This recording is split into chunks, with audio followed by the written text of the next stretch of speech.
Hello friends, welcome to my channel study with able गौरव।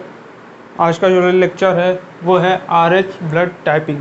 इसके पहले हमने बताया था एवीओ ब्लड ग्रुपिंग सिस्टम। उसके बाद हम बताएंगे आज वो है आरएच ब्लड टाइपिंग, यानी कि जो आरएच फैक्टर है उसके आधार पे ब्लड कितने टाइप के हैं।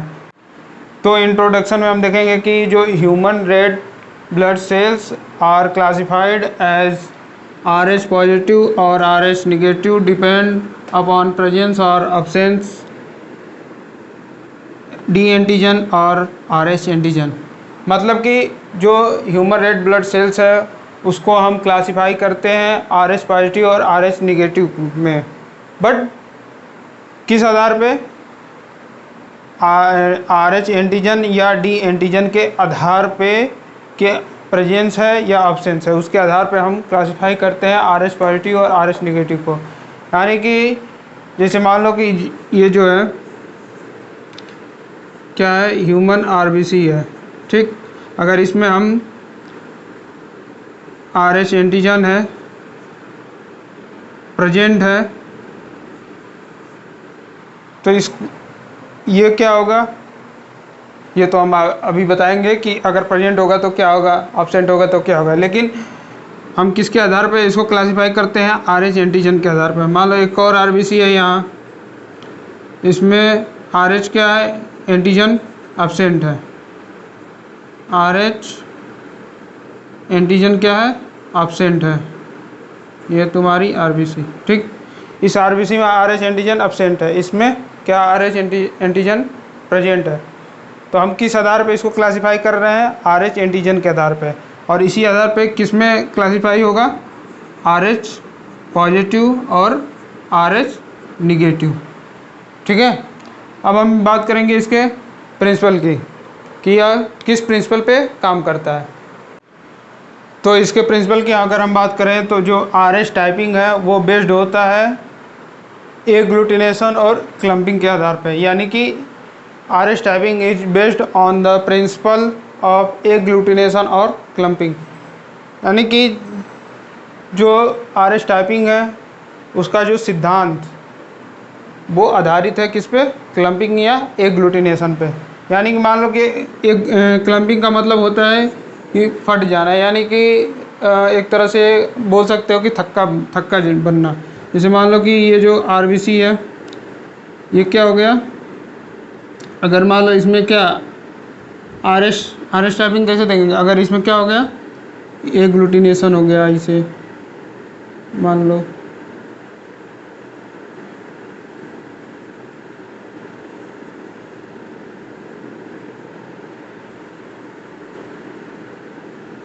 और नॉर्मल RBC कैसे होती है,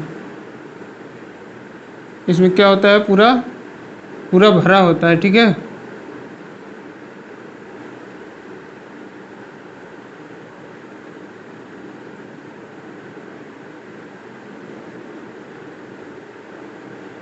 जो नॉर्मल RBC होती है उसमें हीमोग्लोबिन क्या होता है, पूरा भरा होता है। और ये जब क्लम्पिंग होती है तो क्या होता है, ये RBC फट जाती है, ठीक। और जो हीमोग्लोबिन है वो चारों तरफ बिखर जाता है ऐसे छोटे छोटे भागों में,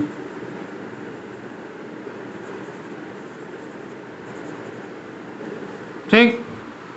ये जो हो गई क्या है, नॉर्मल RBC। ये जो हो गई क्लम्पिंग RBC, ठीक।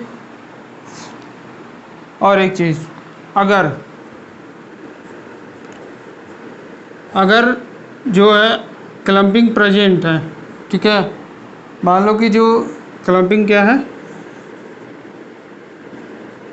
क्लम्पिंग कह दो या एग्लूटिनेशन बोलो, ठीक है। अगर क्या है, क्लम्पिंग क्या है, प्रेजेंट है, तो ये जो हो जाएगा किस टाइप का हो जाएगा, ये होगा RH पॉजिटिव, ठीक।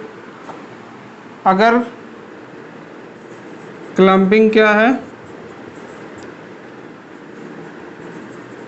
एब्सेंट है, ये जो हो जाएगा RH निगेटिव, यानी कि इसकी टाइपिंग जो हो जाएगी RH पॉजिटिव, इसकी जो टाइपिंग हो जाएगी वो हो जाएगी RH निगेटिव। तो अब हम बता सकते हैं ये जो क्या है RH पॉजिटिव है, क्योंकि इसमें क्या है क्लम्पिंग क्या है प्रेजेंट है, और ये इसमें क्लम्पिंग प्रेजेंट नहीं है, तो इसको हम क्या बोलेंगे RH निगेटिव। ठीक, यहाँ तक समझ में आ गया होगा आई होप। ठीक है, इसका जो RH ब्लड टाइपिंग के जो मेथड है, मतलब कि इसके जो टाइपिंग करने के मेथड है, यानी कि इसका एक तरीका भी होता है कि कैसे इसको हम पहचानते हैं या कैसे करते हैं RH टाइपिंग। तो उस मेथड जो है वो दो प्रकार का मेथड है। पहला स्लाइड मेथड, दूसरा ट्यूब मेथड। ठीक, तो सबसे पहले हम स्लाइड मेथड बता देते हैं, फिर नेक्स्ट बताएंगे ट्यूब मेथड। तो स्लाइड मेथड में हम देखेंगे कि कुछ ऐसे चीज़ें हैं जो कि हमें ज़रूरी होती हैं स्लाइड मेथड करने के लिए। पहला जो है ए ग्लास स्लाइड, यानी कि जो है स्लाइड मेथड करने के लिए ग्लास स्लाइड होना ज़रूरी है। फिर बी पीपेट या ड्रॉपर, सी जो है NTD सीरा, डी यानी कि 10% क्या RBC सस्पेंशन। ये जो है RBC यानी कि जो ब्लड सेल्स हैं और जो नॉर्मल सेलाइन है उसको मिला के सस्पेंशन बनाया जाता है सेंट्रीफ्यूज करके। ठीक है, वो क्या होगा 10% RBC सेल सस्पेंशन चाहिए होता है हमें। ठीक, फिर एप्लीकेटर स्टिक, यानी कि जिससे हम क्या करें मिक्स करने के लिए हम यूज करते हैं। ठीक है, तो इसमें करते क्या हैं, पहले हम एक स्लाइड देखते हैं।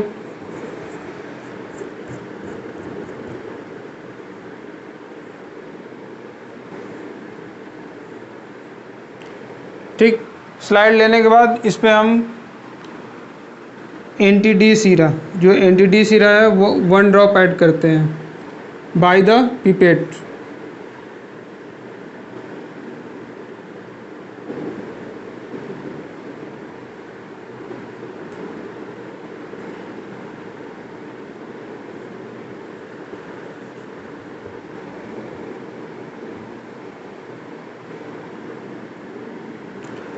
NTD सीरा को 1 ड्रॉप यहाँ ऐड करेंगे स्लाइड पे।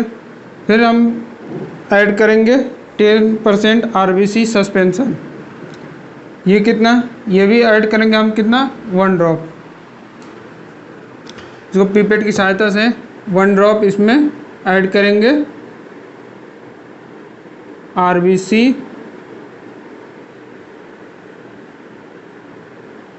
सस्पेंशन। ठीक, फिर इसको हम जो एप्लीकेटर स्टिक है इसकी सहायता से हम इसको क्या करेंगे अच्छे से मिक्स कर लेंगे दोनों को। ठीक, फिर 2 मिनट के लिए इसे क्या करेंगे, कितने मिनट के लिए, फॉर 2 मिनट्स। 2 मिनट के लिए हम इसे, हाँ सॉरी, 2 मिनट के लिए हम इसको एब्जॉर्ब करेंगे। फॉर 2 मिनट के लिए एब्जॉर्ब करने के बाद पता चलेगा कि अगर ये एक ग्लूटिनेशन दिखा रहा है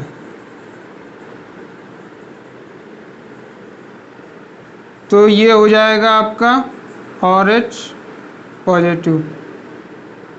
अगर एक ग्लूटिनेशन शो नहीं कर रहा है, ठीक, तो ये हो जाएगा RH निगेटिव। ठीक है, तो जो स्लाइड मेथड होता है बहुत ही सिंपल है, हम एक बार फिर से बता दे रहे हैं। एक स्लाइड लेंगे, उसमें 1 ड्रॉप NTD सीरा उस पर रखेंगे, फिर उसके बाद 10% RBC सेल सस्पेंशन में से ड्रॉपर की सहायता से 1 ड्रॉप इस पर हम ऐड करेंगे, इसको मिक्स करेंगे। मिक्स करने के बाद 2 मिनट के लिए ऑब्जर्व करेंगे।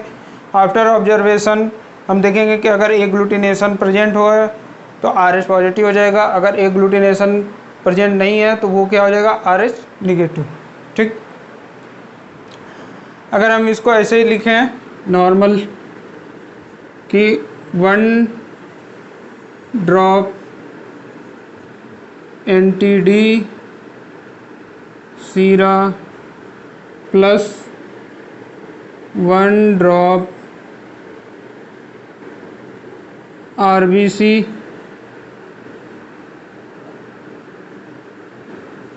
सस्पेंशन, और इन दोनों को हम क्या करेंगे, मिक्स। फिर उसके बाद से करेंगे ऑब्जर्व, फिर ऑब्जर्व के बाद प्रेजेंट एग्लूटिनेशन, तो ये हो जाएगा आपका RH पॉजिटिव। अगर एग्लूटिनेशन क्या है, एब्सेंट है,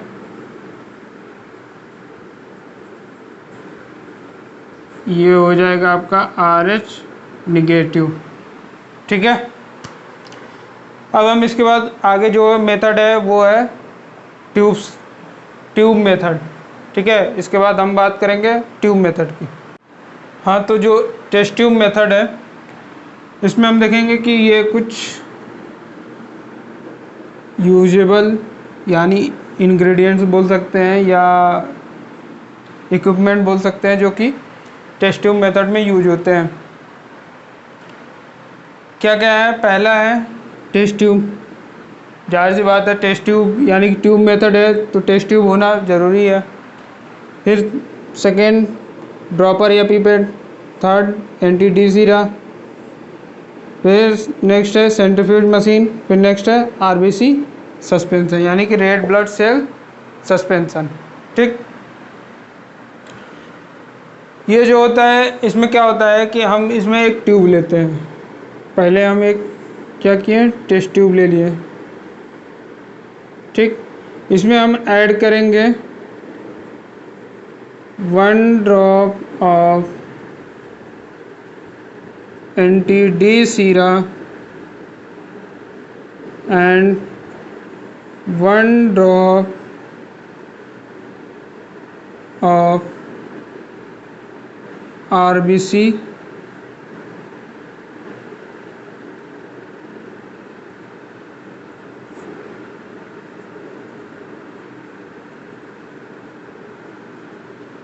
ठीक है।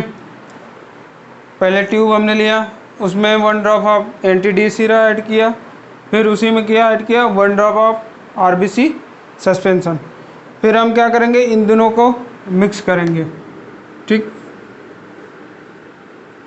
अच्छे से हम इसको क्या कर लेंगे, मिक्स कर लेंगे। फिर मिक्स करने के बाद हम इसे करेंगे सेंट्रीफ्यूज।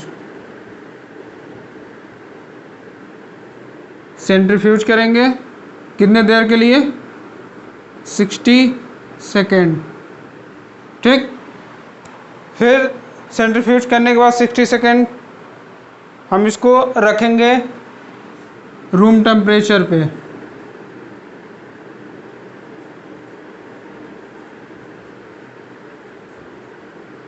रूम टेम्परेचर पे रखेंगे कितने देर के लिए, 1 मिनट के लिए।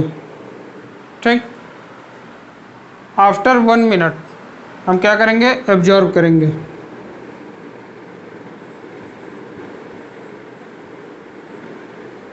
ठीक है, अगर दो कंडीशन इसमें होगी। आफ्टर 1 मिनट जब हम एब्जॉर्ब करेंगे तो 2 कंडीशन होगी। फर्स्ट, एग्लूटिनेशन अगर हुआ है तो क्या है वो, RH पॉजिटिव। सेकेंड, अगर नो एग्लूटिनेशन यानी कि एग्लूटिनेशन क्या है, नहीं है, वो जो हो जाएगा वो होगा RH निगेटिव। ठीक है, सिंपल है एकदम। स्लाइड मेथड में क्या करते थे, NTD सीरा लेते थे, उसमें भी 1 ड्रॉप स्लाइड पे, फिर उस पर हम 1 ड्रॉप ऑफ RBC सस्पेंशन रखते थे, फिर उसको मिक्स करते थे। ठीक, मिक्स करने के बाद 1 मिनट के लिए रख दे, मतलब 1 मिनट सॉरी मिक्स करने के बाद हम उसमें देखते थे कि जो एग्लूटिनेशन है ऑब्जर्व कर देते हैं, एग्लूटिनेशन है वो आया है यानी प्रेजेंट है कि नहीं है। अगर प्रेजेंट रहता था तो वो जो RH पॉजिटिव हो जाता था, अगर प्रेजेंट नहीं होता था तो वो हो जाता था RH निगेटिव। सेम उस इसमें भी वही है, इसमें भी 1 ड्रॉप ऑफ पहले एंटिटी सिरा लेंगे टेस्ट ट्यूब में, फिर उसी टेस्ट ट्यूब में हम लेंगे 1 ड्रॉप ऑफ RBC सस्पेंशन, फिर इसको अच्छे से मिक्स करेंगे। मिक्स करने के बाद सेंट्रीफ्यूज करेंगे 60 सेकंड यानी कि 1 मिनट के लिए। फिर इसको सेंट्रीफ्यूज मशीन से बाहर निकाल कर रूम टेम्परेचर पर रख देंगे 1 मिनट के लिए। फिर 1 मिनट के बाद हम इसे ऑब्जर्व करेंगे, फिर देखेंगे कि जो एग्लूटिनेशन है अगर वो दिख रहा है यानी कि प्रेजेंट है तो RH पॉजिटिव हो जाएगा, अगर वो एब्सेंट है तो RH निगेटिव हो जाएगा। ठीक, तो आज का जो लेक्चर है यही ख़त्म होता है। ठीक है, फिर हम मिलेंगे नए लेक्चर में, ठीक है, नया टॉपिक लेकर। इसको अच्छे से आप लोग कवर कर लीजिएगा। ये क्या बहुत इम्पोर्टेंट है, जब यानी कि जब हम ट्रांसफ्यूजन करते हैं ब्लड ट्रांसफ्यूजन, उस समय RH पॉजिटिव और RH निगेटिव बहुत मायने रखती है। ठीक है, क्योंकि अगर ज़रा सा भी गलत ब्लड ट्रांसफ्यूज हो गया, यानी कि अगर मान लो RH positive RH negative transfuse हो गया तो क्या होगा, क्लम्पिंग हो जाएगा। क्लम्पिंग हो जाएगा तो उसकी क्या, पर्सन की डेथ हो जाएगी। तो ये बहुत ज़रूरी है RH पॉजिटिव और RH निगेटिव। जब इसको हम टेस्ट करेंगे प्रैक्टिकली तो बहुत ध्यान से करना पड़ता है, उसमें ऑब्जर्व जो है बहुत ध्यान से रखना पड़ता है, या कोई चीज़ है जो छूटे ना। ठीक है, जो RBC मान लो कि कभी कभी गड़बड़ ये हो जाता है कि जो RBC सस्पेंशन है ये अगर अच्छे से ना बना हो तो भी क्या करता है, इसका रिजल्ट गलत आता है। तो इसमें ध्यान देने वाली एक ये बात हो गई। ठीक, अच्छे से मिक्स हुआ, फिर सेंट्रीफ्यूज हुआ, फिर ऑब्जर्व वाली बात कि हाँ हमें अच्छे से ऑब्जर्व कर पा रहे हैं कि नहीं। ठीक है, तो ये सब कुछ इम्पॉर्टेंट पॉइंट्स हैं, इसको आप अच्छे से देख लीजिएगा। तो फ्रेंड्स मिलते हैं नेक्स्ट वीडियो में नेक्स्ट लेक्चर के साथ, तब तक के लिए धन्यवाद।